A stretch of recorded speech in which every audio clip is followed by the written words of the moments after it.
अस्सलाम वालेकुम एवरीवन। उम्मीद करती हूँ आप सब लोग खैरियत से होंगे। तो क्लास 10 का हम बायोलॉजी का चैप्टर नंबर 7 इनहेरिटेंस पर है।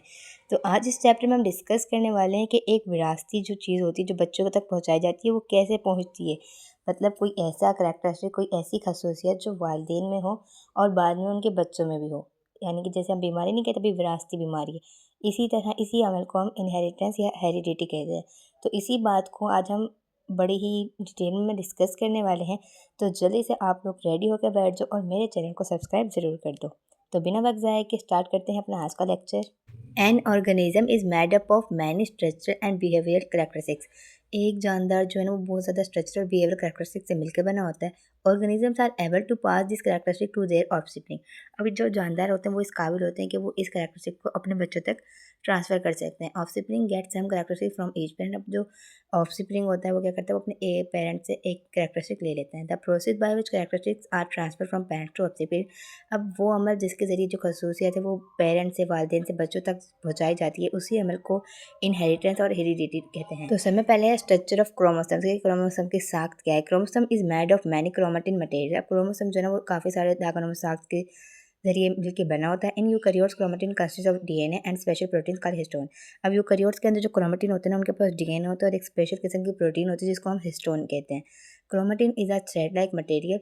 क्रोमेटिन धागे में साख्त होता है। In chromatin are long molecule of DNA is wrapped around the bundles of histone protein. मतलब कि क्रोमेटिन के अंदर एक लंबा मॉलिक्यूल जो होता है ना डीएनए का, वो प्रोटीन की बंडल के इर्द गिर्द क्या होता है, लिपटा हुआ होता है।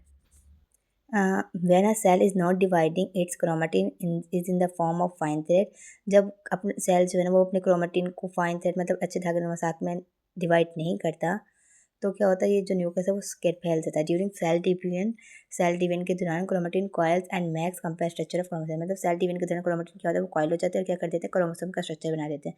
आ chromosome is rod shape and consist of two identical halves. अभी जो क्रोमोसोम है ना ये रोड शेप का होता है, आप रोड देखी होगी ना वैसे ही शेप का होता है। और इसका जो हाफ ऑफ क्रोमोसोम है वो क्रोमेटिड कहलाता है और जो दूसरा है जो क्रोमोसोम के पार्ट से अटैच होता है उसे हम सेंट्रोमेयर कहते हैं। अब जो सेंट्रोमेयर है ये क्या करता है कि दो क्रोमेटिड्स को आपस में जोड़े रखता है जब तक कि ये सेपरेट नहीं हो जाते हैं सेल डिवीजन के दौरान। जब तक कि क्या करते हैं ना होल्ड टुगेदर पकड़ के रखता है। The prokaryotes have only one chromosomes which is made of a circular DNA molecule. Prokaryotes के पास सिर्फ एक ही क्रोमोसोम्स होता है जो सर्कुलर डीएनए मॉलिक्यूल से मिलकर बना होता है। It is not bound by nuclear envelope. इसके पास कोई न्यूक्लियर इन्वेलप भी नहीं होता और ये साइटोप्लाज्म के अंदर प्रेजेंट होता है।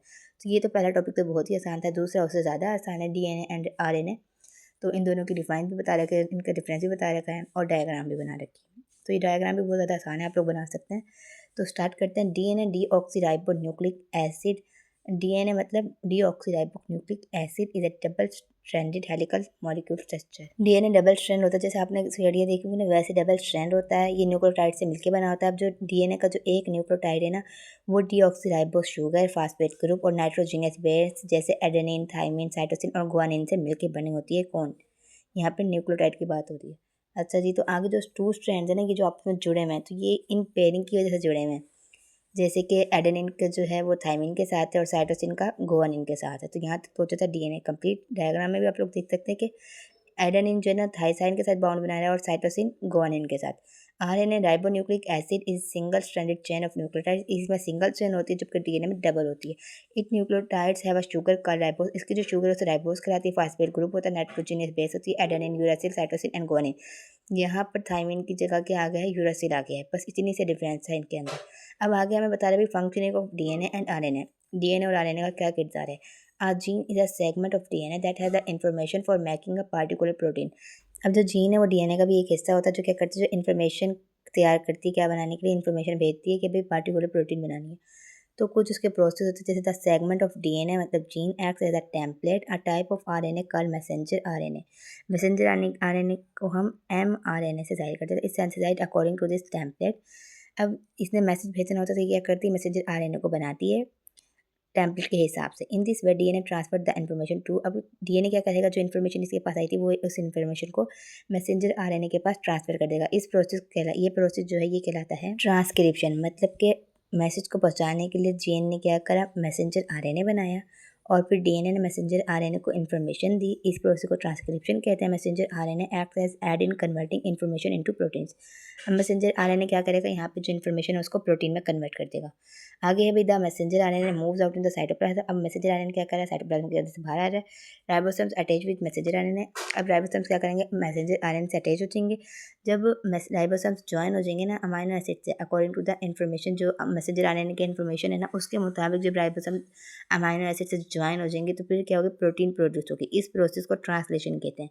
यानी कि ऊपर तो हम मैसेंजर आरएनए बना रहे थे और उस तक मैसेज पहुंचा रहे थे, और वो क्या कर रहा था, प्रोटीन बना रहा था, उसको हम ट्रांसक्रिप्शन कहते हैं।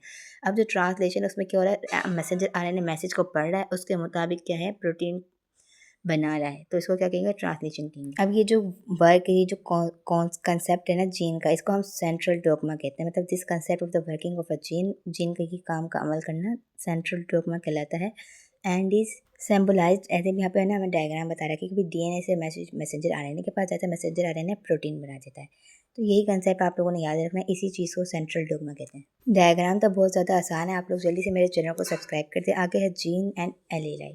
A gene is a segment of DNA that contains the information for a hereditary character। अब जीन जो है वो डीएनए का एक सेगमेंट होता है जो क्या करता है, इन्फॉर्मेशन को कंटेंस करता है हेरिडिटी मतलब विरासती करैक्टर के लिए। For example the gene for eye colour. अगर आपने अक्सर देखा होगा ना कि भाई अगर वालदेन की मतलब जैसे मम्मा की आंखें ब्लू हैं तो फिर बच्चे की भी आंखें ब्लू हो जाती हैं कभी कभी। जीन फॉर एरोलोब शेप, कभी कभी शेप भी आ रही होती है, हम कहते हैं ना वही, और उसमें मिल रहा है उसमें मिल रहा है, तो ऐसे। And gene for the hair texture, बाल भी मिलते हैं। Gene are located on chromosome, chromosomes के ऊपर जीन लोकेट करते हैं। The location the position of genes और chromosomes are known as loci. जहाँ पर जीन की पोजीशन पाई जाती है क्रोमोसोम्स के ऊपर उसे हम लोकाई कहते हैं, सिंगुलर लोकस कहते हैं। Like chromosome genes are also in pair, जैसे क्रोमोसोम्स के पेयर्स होते हैं वैसे ही जीन के पेयर्स होते हैं। The pair of genes on homologous chromosomes में नॉट कंटेन आइडेंटिकल जीन्स। अब ये जो इनकी जो पेयर्स होते हैं ना होमोलोगस क्रोमोसोम्स के ऊपर सेम नहीं होते, डिफरेंट हो सकते हैं। अच्छा, द होमोलोगस क्रोमोसोम्स में have different forms of the same gene. अब होमोलोगस क्रोमोसोम्स के ऊपर भी ना जो जीन की जो टाइप है वो सेम नहीं होती, वो मुख्तलिफ होती है। दीज अल्टरनेट के different forms of a gene are called alleles. मतलब जीन के अंदर जो तब्दीली आ रही है उस तब्दीली को हम एलीलाई कहते हैं। For example the gene of hair colour can have 2 alleles. अब किसी के हेयर है तो जो हेयर कलर है ना जीन का वो 2 एलीलाई है। 1 एलीलाई मैक्स हेयर पिगमेंट्स, एक एलीलाई क्या कर रही है, वो हेयर के पिगमेंट्स बना रही है, और दूसरी क्या कर रही है जो कि पिगमेंट नहीं बना रही है। तो ऐसे करके 2 एलीलाई होती है, मतलब जीन की तब्दीली को हम एलीलाई कहते हैं। आगे है genotype. The combination of alleles is called genotype. Alleles का जो मिलाप है उनको हम क्या कहते हैं, जीनोटाइप कहते हैं। When both alleles are the same, जब दोनों ही एलीलाई सेम होगी तो उस जीनोटाइप को हम क्या कहेंगे, होमोजाइगोस कहेंगे। होमो का मतलब सेम, जाइगोस का मतलब आप जीन समझ लें। The genotype in which both alleles are different, ऐसे जीनोटाइप जिनके अंदर दोनों एलीलाई डिफरेंट होगी उसको हम हेटेरोजाइगोस कहेंगे। मिसाल के तौर पर आप फिगर 7.4 देखेंगे आगे। A cell has genes for eye color, hair shape and ear shape. All genes are in pairs। Her gene जो होती है वो पेयर्स में होती है। Both alleles of the eye color gene are similar। अगर एलेलाई के जो आई कलर है वो दोनों सेम है, it means that the genotype for eye colour is homozygous. तो इसका क्या मतलब कि जो जीनोटाइप है आई कलर का वो होमोजाइगोस है, मतलब दोनों की एलेलाई सेम है ना। सिमिलरली अगर हेयर शेप जीन की सेम ही होगी, it means that it genotype is also homozygous. अगर एलेलाई की जो है हेयर कलर वो भी सेम होगा तो फिर क्या है, ये भी होमोजाइगोस है। अब आगे हेटेरोजाइगोस को बताया जा रहा है। The alleles of the hair shape gene make different characteristics. अब जो एलाई है एयर शेप की वो क्या होती है, डिफरेंट कैरेक्टरिस्टिक्स बनाती है। One allele makes free earlobe, while मतलब एक क्या बनाती है, फ्री एयरलोब बना रही है, और दूसरी क्या करिए, वो एयरलोब को अटैच करिए। इसका मतलब कि जो इनके जीनोटाइप है ना एयर शेप की वो हेटेरोजाइगस है, वो डिफरेंट है। In the heterozygous genotype one allele में mask the working of the other allele. अब हम हेटेरोजाइगस जीनोटाइप के अंदर क्या कर रही होती है, एक एलीलाई दूसरे को ढांप रही होती है, उसे छुपा रही होती है, सच एलीलाई। इसका अब इसको डोमिनेंट एलीलाई कहते हैं। मतलब कि किसी के ऊपर मुस्तकिल आ जाना उसको क्या कहेंगे, हम डोमिनेंट एलीलाई कहेंगे। अब the allele which is mask not express इसका, अब वो एलीलाई जो एक्सप्रेस नहीं हो रही, जो जाहिर नहीं हो रही, उसे हम रिसेसिव एलीलाई कहेंगे। Dominant alleles are express by capital letter, जबकि जो मुस्तकिल मतलब डोमिनेंट एलीलाई है उसे हम कैपिटल लेटर से जाहिर करते हैं, और जो रिसेसिव उसे हम लोअर केस लेटर से जाहिर करते हैं। For example in the pair T और टी, द डोमिनेंट एलीलाई टी मतलब कि कैपिटल लेटर टी जो कि लंबा जाहिर, प्लांट को लंबा जाहिर करने के लिए है, और जबकि जो छोटा टी है वो ड्राफ्ट मतलब पौना जो छोटा पौधा होता है उसको जाहिर करने के लिए। So if a plant has genotype T T जहाँ पे दोनों एलाई डिफरेंट है उसे हम क्या कहेंगे, उसे हम हेटेरोजाइगस कहेंगे। और यहाँ पे कौन डोमिनेट आएगा, तो इसका मतलब है कि भाई जो प्लांट है वो लंबा है। The observable outcome of genotype in the form of characteristic is called phenotype. इसको क्या कहेंगे, फेनोटाइप कहेंगे। तो इसी तरह आपका दूसरा टॉपिक होता है कंप्लीट। आगे है मेंडल्स लॉ ऑफ इनहेरिटेंस। एक हमारे पास था ग्रीगोर मेंडल, वो ऑस्ट्रेलियन मॉक था। उसने मोनेस्ट्री पे वर्क किया था 1856 से 1863 में। उसने ना एक गार्डन पे मतलब एक गार्डन पी के पौधे पे उसने एक एक्सपेरिमेंट किया था जिसका रिजल्ट साफ आया था। आप देख सकते हैं selection of garden pea for experiments. उसने भी तजुर्बे के लिए कौन सा सिलेक्शन किया था गार्डन पी का। Mendel selected the garden pea for his experiment. उसने गार्डन पी का तजुर्बे के लिए अपने तजुर्बे के लिए सेलेक्ट किया था। His choice was a good one for several. उसकी चॉइस अच्छी थी वजूहत की वजह से। पहली वजूहत ये है कि भाई P plants have a relatively short generation time. अब इसकी जो जनरेशन टाइम होती है वो बहुत ज़्यादा शॉर्ट होती है, मतलब मुख्तसर अरसे में ही इसकी जनरेशन हो जाती है। P plant has 7 easily distribution characteristics. अब पी प्लांट के अंदर ना 7 डिफरेंट कैरेक्टरिस्टिक्स होते हैं, जैसे कि वो राउंड हो सकते हैं या फिर वर्सेस हो सकते हैं, रिंग कट हो सकते हैं, सीड पर्पल हो सकते हैं, वाइट फ्लावर्स हो सकते हैं, इस तरह। आगे जो तीसरी रीज़न है वो है normally self pollination occurs in P flowers. P flowers में के अंदर सेल्फ पोलिनेशन होती है, लेकिन जो क्रॉस पोलिनेशन है वो भी परफॉर्म की जाती है। इस for this purpose the stamens of a flower are removed and its pollen grain are transfer to the flower. इसमें क्या होता है, इसके अंदर जो फ्लावर के स्टेमन्स होते हैं ना उन्हें रिमूव कर दिया जाता है। जो पोलन ग्रेन्स है वो फ्लावर के अंदर कन्वर्ट हो जाते हैं दूसरे प्लांट के। तो आगे है मेंडल्स एक्सपेरिमेंट पे। उसने क्या एक्सपेरिमेंट किया था, उसे क्या हासिल हुआ था। Mendel's got the true breeding plant for each characteristic. उसे ट्रू ब्रीडिंग मिल गई थी कैरेक्टरिस्टिक्स के लिए। If a plant with the characteristics produce offspring with the same characteristics on solve pollination it mean that the plant is true breeding for the characteristics. अगर plant ने वही offspring पैदा किया है जो उसके अंदर मतलब जो सेम कैरेक्टरिस्टिक्स था, तो ये सेल्फ पोलिनेशन के जरिए हुआ था, तो इसका मतलब ये था कि ये ट्रू ब्रीडिंग है। For example when true breeding टाल प्लांट सेल्फ पोलिनेट्स, मतलब अगर जो है ना टाल प्लांट जो सेल्फ पोलिनेट्स करता है अगर वो ट्रू ब्रीडिंग है, तो फिर वो ऑलवेज क्या करेगा, वो लंबे ही पौधे क्या करेगा, प्रोड्यूस करेगा। After choosing the true breeding varieties, अगर अब ट्रू ब्रीडिंग की वेराइटीज़ चूज़ कर ली, Mendel performed monohybrid crosses. It is cross in which only one characteristic is studied. ये एक ऐसी क्रॉस है जिसके अंदर सिर्फ एक ही कैरेक्टरिस्टिक को स्टडी किया जाता है। पहला एक्सपेरिमेंट 1। तो वक्त कम होता है इसलिए मैं थोड़ा सा बता देती हूँ कि भाई जो मेंडल था ना उसने क्या करा, उसने एक टाल प्लांट लिया और एक शॉर्ट प्लांट लिया जो ट्रू ब्रीडिंग मतलब जो बड़े ही प्लांट और छोटे ही प्लांट देते हैं, तो उनका एक्सपेरिमेंट इसने साथ करा। तो उसे क्या हासिल हुआ, उसे F1 जनरेशन के यानी कि लंबे पौधे हासिल हुए।